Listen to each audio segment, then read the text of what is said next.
À quelques jours du Grand Magal de Touba 2026, la sécurité de la ville sainte est au cœur des priorités.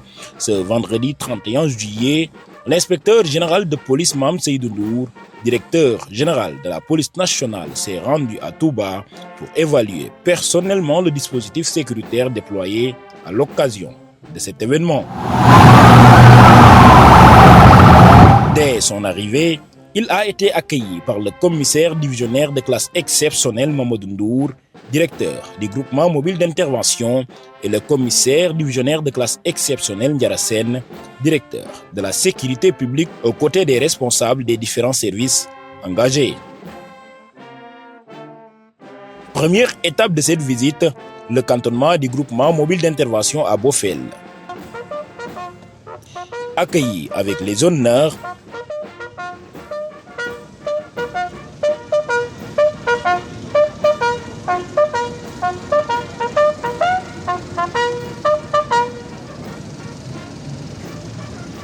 lieutenant de police Denis Badji, commandant député.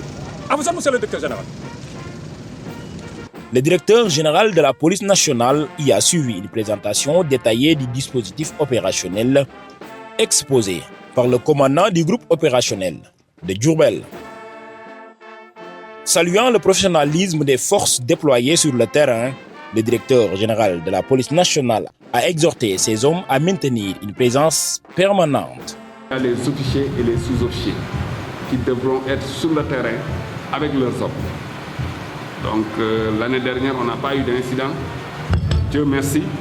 Cette année, je voudrais qu'on aille dans la même dynamique avec zéro incident, notamment avec les populations. Et pour cela, il vous faut véritablement être très présent sur le terrain. Son message est sans équivoque: préserver l'engagement exemplaire démontré lors de l'édition précédente, tout en faisant preuve de vigilance, de discipline et du sens élevé du service public. La tournée s'est poursuivie sur le terrain avec des visites au poste avancé de Mbaké, puis à celui de Madiana.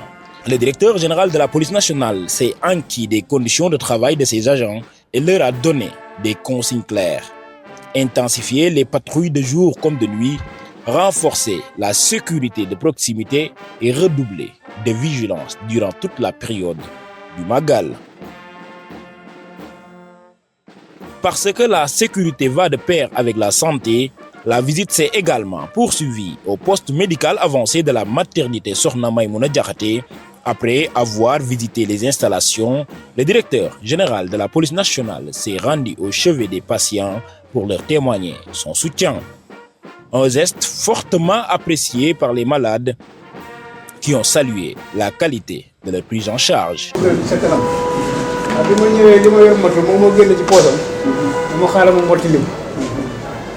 Comme yéen ci seen kilifa taxawee rafet na ma wax ko ci kanamam xam nga xool na ma li ma ordonnance ma jënd ma yor ñaari bi moo bind ñaari bi ne teg ko ci yàlla def sax ñoom ñu am garab yi mu jubóo ki waaye action bu mu def dama koy sant seen kanam ñoom ñu fi nekk yëpp itam wax dëgg yàlla noonu la ñu taxawoo amuñu benn jafe-jafe jërë ngeen jëf.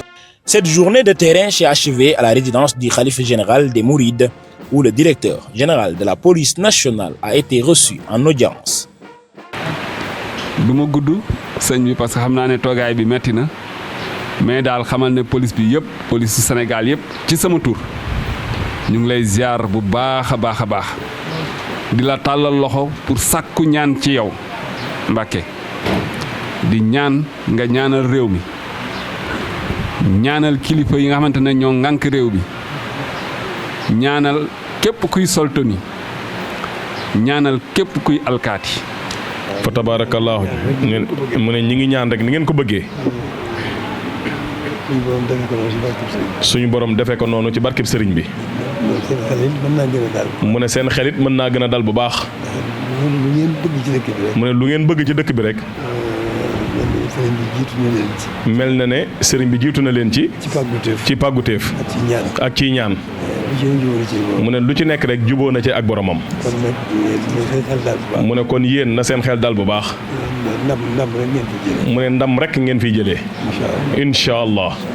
léegi ba may doxi moo tax wér dafa am solo am na koo xam ne xalaat nañ ne incha allah aussi war nañ ko yokk sécurité te buñ soobee yàlla dinañ ci taxaw dee ci commissariat la wala ci ñu mën waaye mbégte mi mooy bu soobee yàlla altine su cérémonie officielle yi jeexee ministre de l'intérieur dafa fas yéene inauguré commissariat bu nekk Tawfekh muy commissariat bu bees dinañ fa alkaati yu doy nommé nañ fa chef de service muy commissaire Diamia Réal. Police nationale dans l'honneur au service de la loi.